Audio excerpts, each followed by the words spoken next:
about cerebellum, its some of its structure, functions, and clinical correlates. So what is the basic function of cerebellum?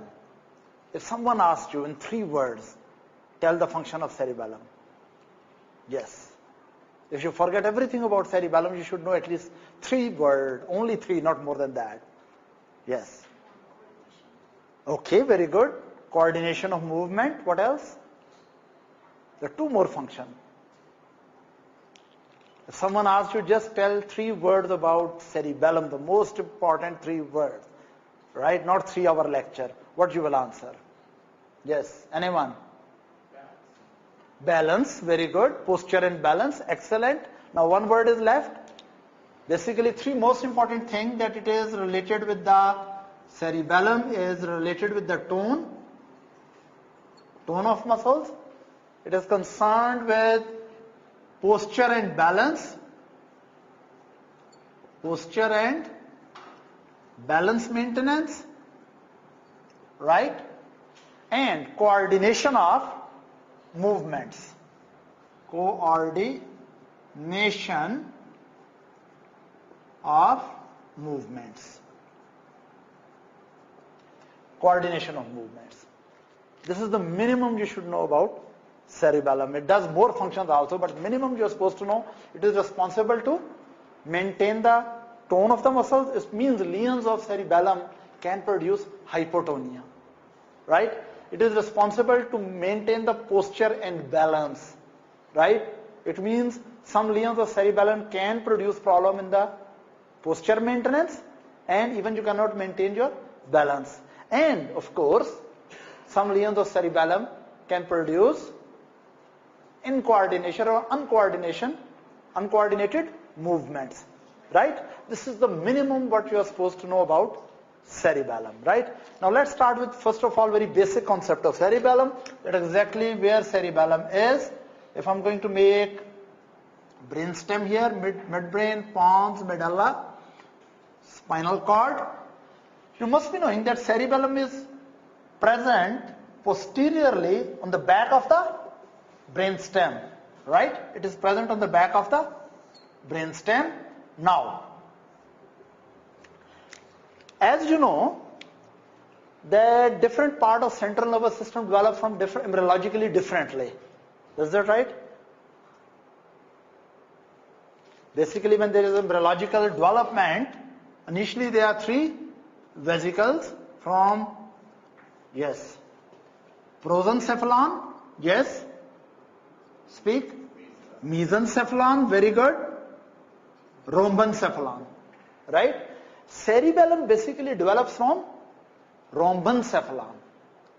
It's part of the hindbrain. Is that right?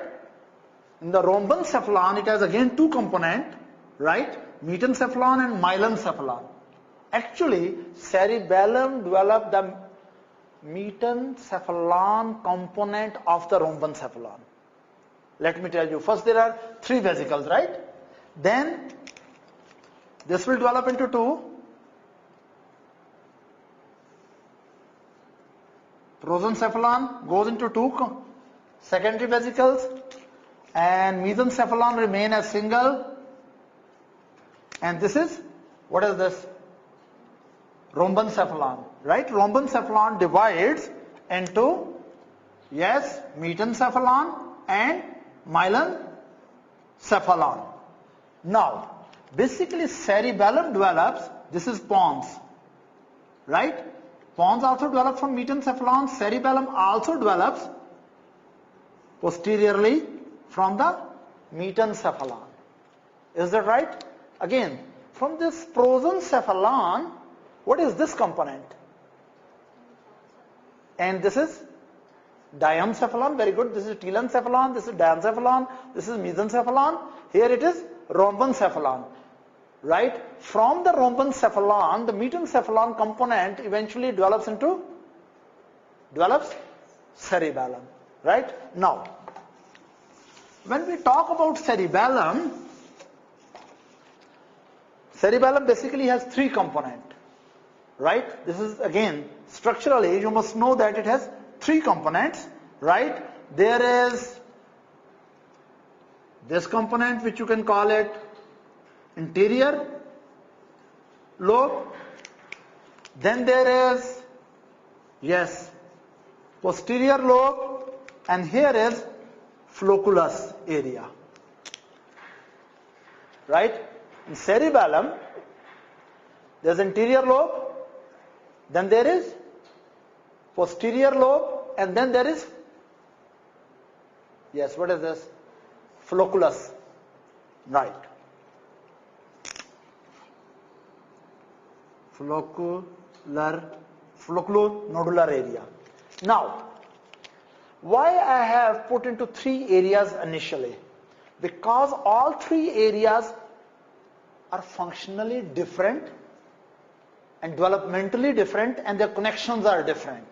Right? That is why you first know, rather than knowing 10,000 things about cerebellum, that primarily cerebellum has anterior lobe, posterior lobe, and flocculonodular area.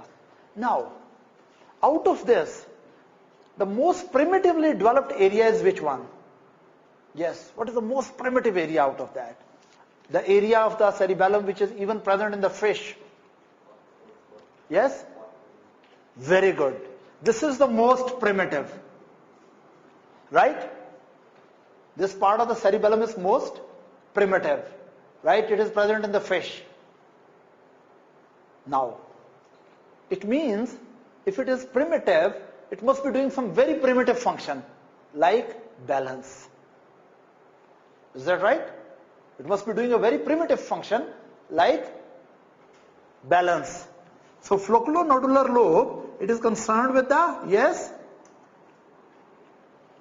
balance. Is that right? Now, because it is the most primitive, we also call it primitive cerebellum, or we call it archicerebellum. Right? This lobe can also be called archicerebellum. Is that right? This is the most primitive part of cerebellum, and it is also called archicerebellum. Is that right? This is concerned mainly with the balance, right? Especially balance of the head and the eyes, when eyes move in a very conjugate and balanced way. Right? Now, after that, this is the most primitive. After that, which area developed, which is present in reptiles and birds, but not in, yes. This is the most primitive. This is archicerebellum. After that, there is development of paleocerebellum. And most modern should be neocerebellum. Is that right? Which should be the paleocerebellum? Pardon? Posterior. No, posterior not. Posterior is not paleo. Of course, now there is only one choice left. What is this? This cerebellum, right? That is, what is this? Paleo. Cerebellum. Is that right? Anterior lobe. And then this posterior is the most modern, and we call it, yes, neocerebellum. Now, here again, as I told you, one function of archicerebellum, what is that? Balance. Just one function of paleo or anterior lobe, just one, not many. Tone. There are many other functions, but the minimum you should know, this is concerned with the tone in the muscles. Right? Now, how many things were there? Tone, balance. Balance is mainly function of flocculonodular lobe or archicerebellum. Tone is mainly function of paleocerebellum. Is that right? And what is left now? Coordination of movement. That is the most dominant function of neocerebellum. Right? So neocerebellum has the most dominant function of which one? Coordination of movement. Is that clear? Now, these fissures which divide, make a division, there are many other fissures, but these are prominent. This fissure is called primary fissure. Is that right? Which divides between the anterior and posterior. And what is this fissure here? posterolateral or dorsolateral fissure, right? So this is primary fissure, which divides the cerebellum between interior and posterior lobes, and then there is, what is this? Dorsolateral or posterolateral fissure, which separates the posterior lobe from flocculonodular lobe. Is that right? Now, there is another way. Here we are looking from the side. Let's look to the cerebellum from the back, right? So posterior aspect of cerebellum, I'm going to draw here. Is that right? Now, if we draw the posterior aspect of cerebellum,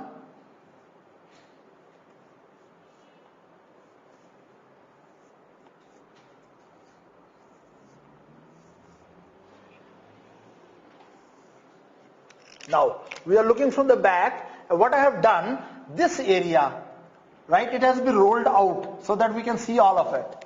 Is that right?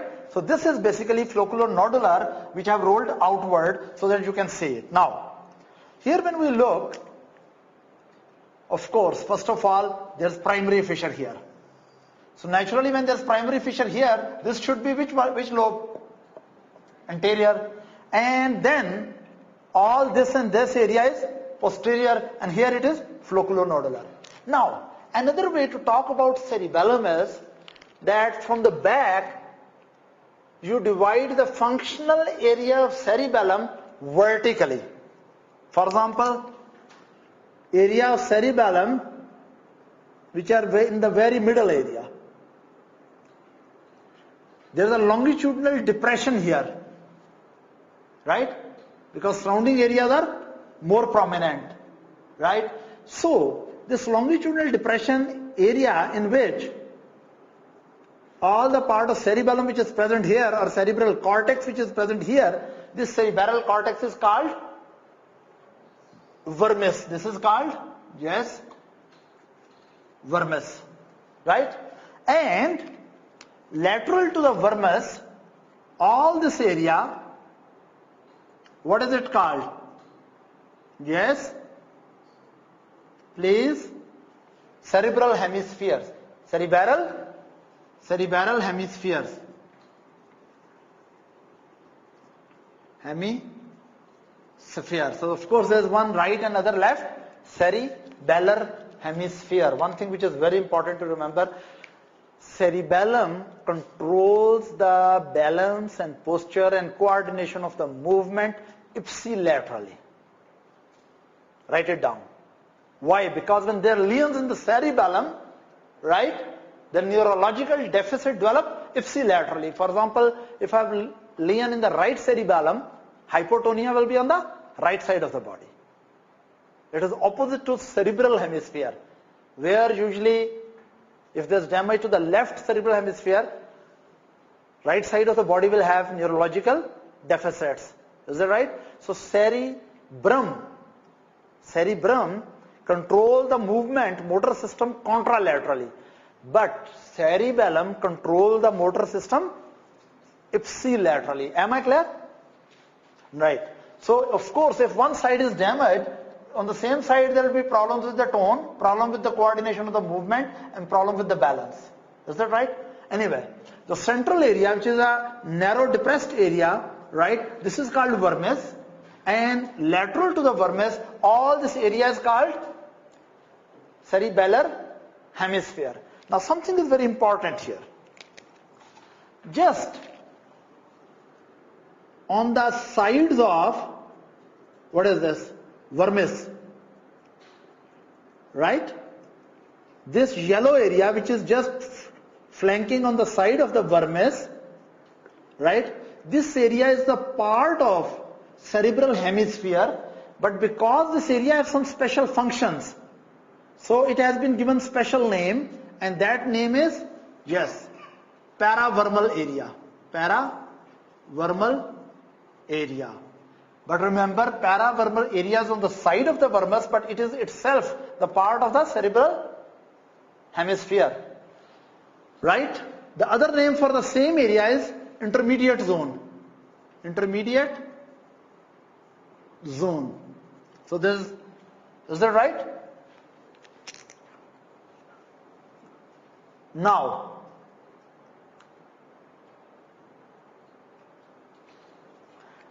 already you know that this area is your most primitive and concerned mainly with the balance, right? Here, body is represented topographically as a homunculus. You know, in the cerebral hemisphere there is also motor homunculus and sensory homunculus.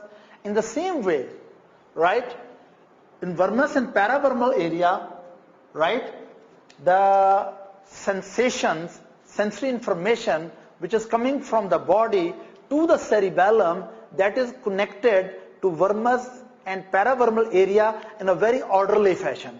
Is that right? And if you really look at that arrangement, right, so I will make it here. That arrangement will be basically, yes,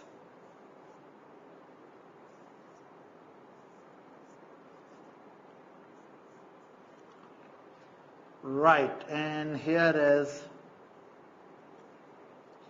your trunk, your head and neck, and there are something called legs you have, of course, no doubt, and you have also arms. Now what I'm trying to show in this diagram, actually this diagram is representative. Don't think that someone has painted this diagram there. No. On the cerebellum, these are, for example, from head and neck, sensations are coming over here. Sensory information, not sensation, sensory information. From the limbs it is coming in paravermal area, but from the trunk it is coming into vermal area. So what really happens, that cerebellum is collecting the sensory information from all over the body, right? Especially about the locomotor system. Cerebellum is all the time updated that what are the information coming from the muscles or joints or tendon or ligaments, right? And all that information, when it is going to the cerebellum, right? Number one, it is presented in vermal and paravermal area. Now this diagram should remind you one thing. What is that? That control of the trunk and axial musculature, that is in vermal area. Right? Now, this is which musculature representative of this? This represents the shoulder area, right? It represents the trunk and it represents the hip area, right? So it means that from here you can infer if there is damage to this area, problem will be with which motor system? Axial musculature. Axial musculature means neck, then shoulder, trunk musculature and hips. Is that right? So this is vermal. So if someone asked you, what is the special function of vermal area? You can say vermal area is basically controlling the motor system related with the axial musculature or with the shoulder girdle, hip girdle and trunk muscles. But you can see that these hands and feet, they are extended into which area? Yes, please. Paravermal area.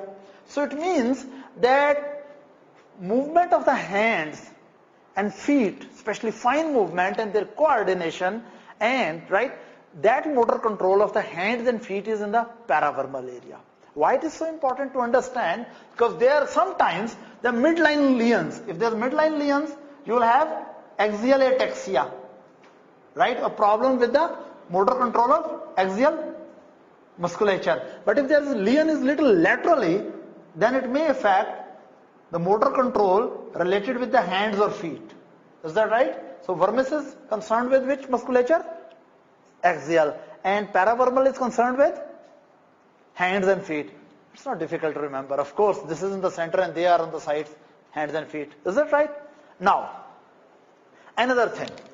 There are other homunculus present over here also, but it is different way. This is hand, this is feet.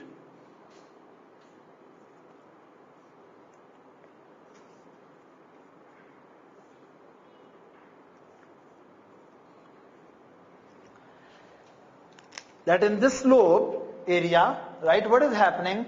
That another homunculus is present, but of course there are two parts, but the special thing which is present, still vermal area is controlling the neck, trunk and hip region.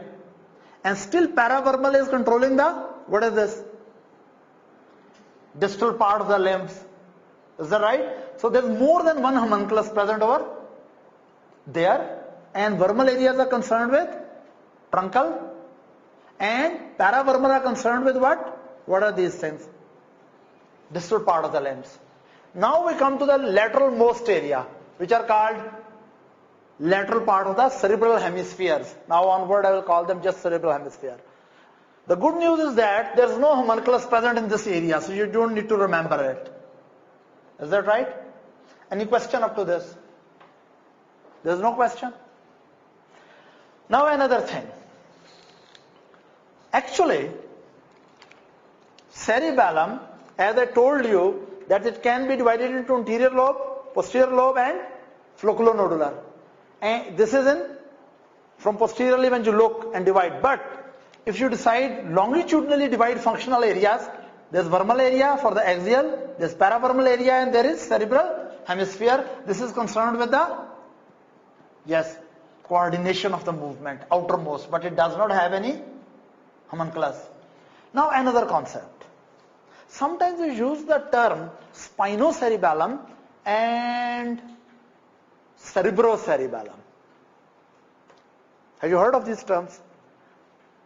There is, rather I should use three words: vestibulocerebellum, spinocerebellum and cerebrocerebellum, which is also called pontocerebellum, right?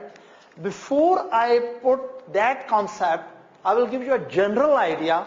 I'm going to give you a very general idea how the motor system works and where in motor system cerebellum plays a role.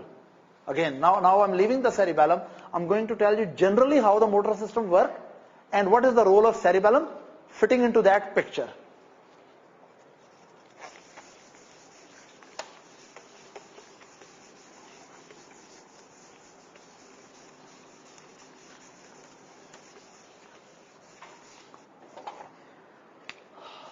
I will draw one entrope, the two sections of central nervous system, midbrain, pons, medulla, spinal cord, right? And one view I will draw from the side.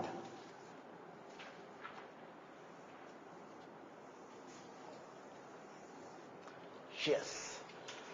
Now we start with the motor system, where it is connected and how it works and what is the role of cerebellum.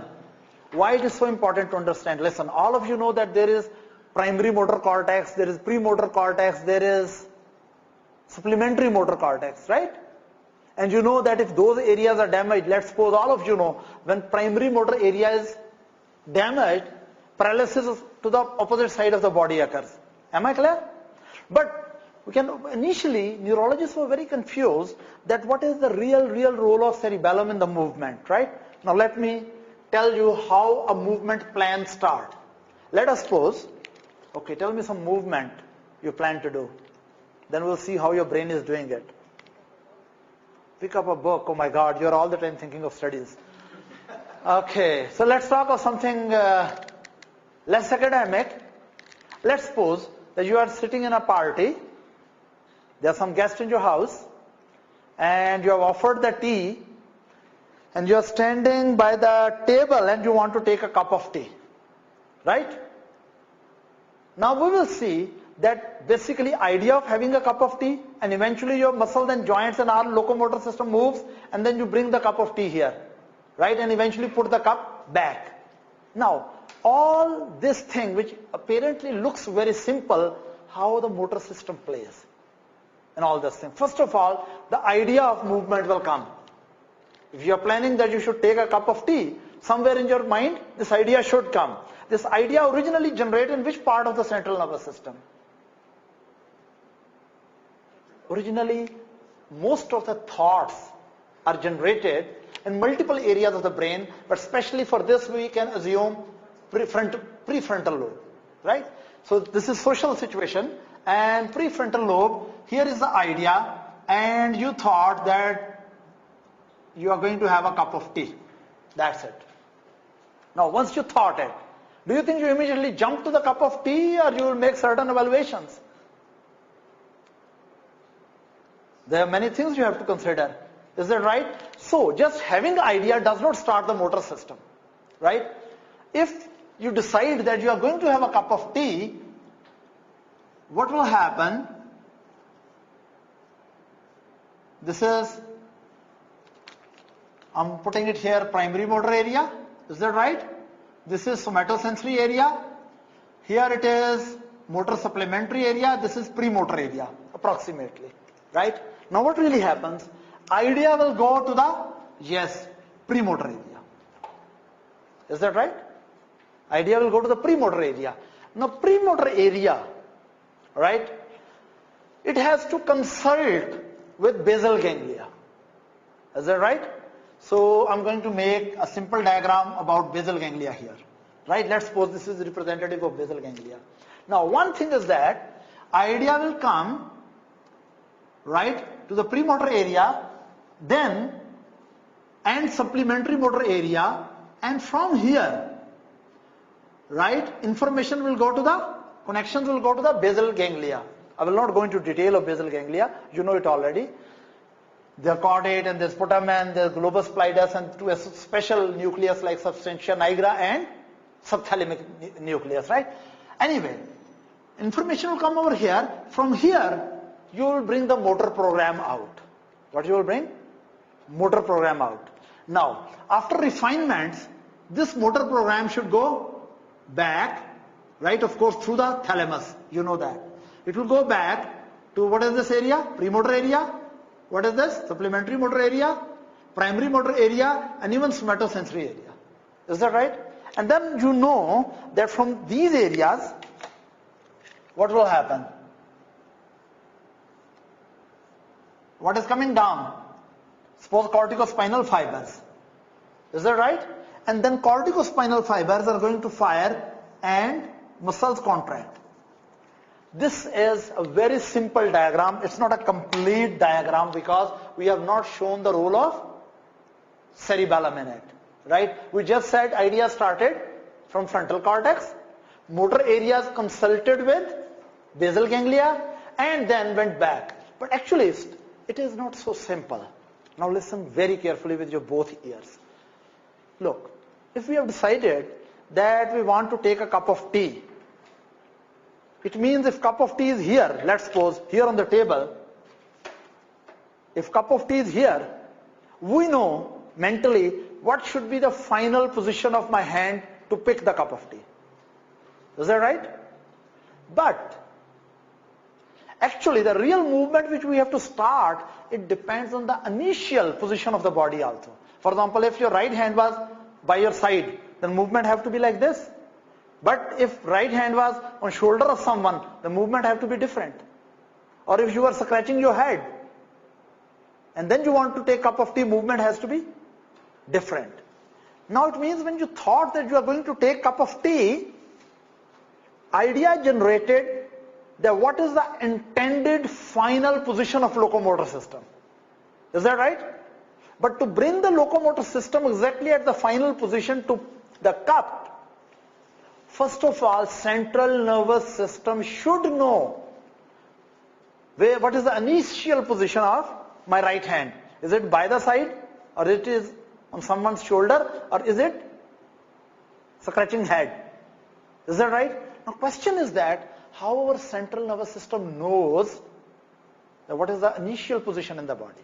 Because from initial position, you have to move and bring the final position. Is that right?